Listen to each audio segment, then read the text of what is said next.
Welcome back to Radically Rational Radio. In this episode, we have a tale of two leaks. You probably already know. Earlier this week, there was a 53-page leak of intelligence. These documents primarily covered how Ukraine's Air Force was getting weaker by May, would no longer... When you look over those 53 pages of leaked documents, they are primarily showing that Ukraine is much weaker than we are hearing, including the fact that they do not have the ability to maintain air defense for more than 60 days, which implies that Russia could completely own the skies, and that would obviously be a huge advantage for Russia in this battle.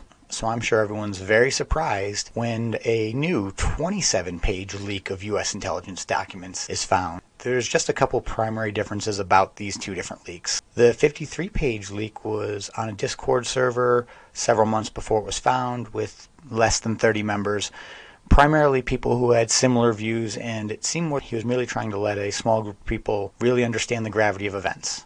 I think if we are constantly sending money and arms there, any and all reports that show Ukraine's weakness should be let out. It seems like both parties would be for that.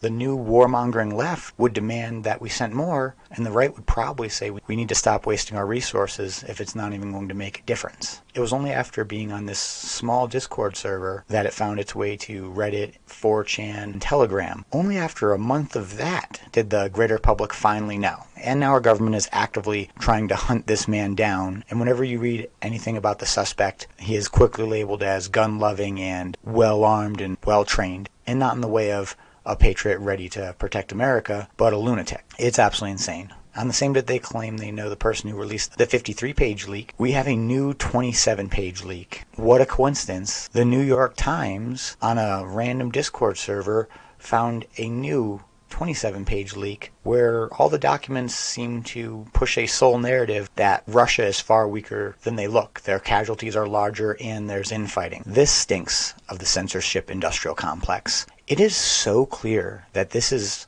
government-fed information to a news source being pushed as a leak. If this isn't just outright propaganda. One of the things that the 53-page leak primarily showed is how bad off Ukraine truly is. Now we've got leaked documents half the size, and all it is propaganda saying that Russia is understating their casualties and that the infighting is going to cause Putin to fail over time. Both of these documents are a real good argument for why we should not be there at all. We should be gathering our resources, shoring up our shores, getting manufacturing back in our country. We are about to have a currency crisis that we have never seen before. This is a distraction.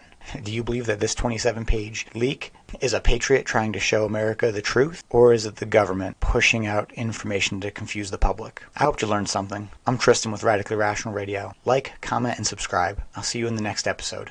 Stay resilient.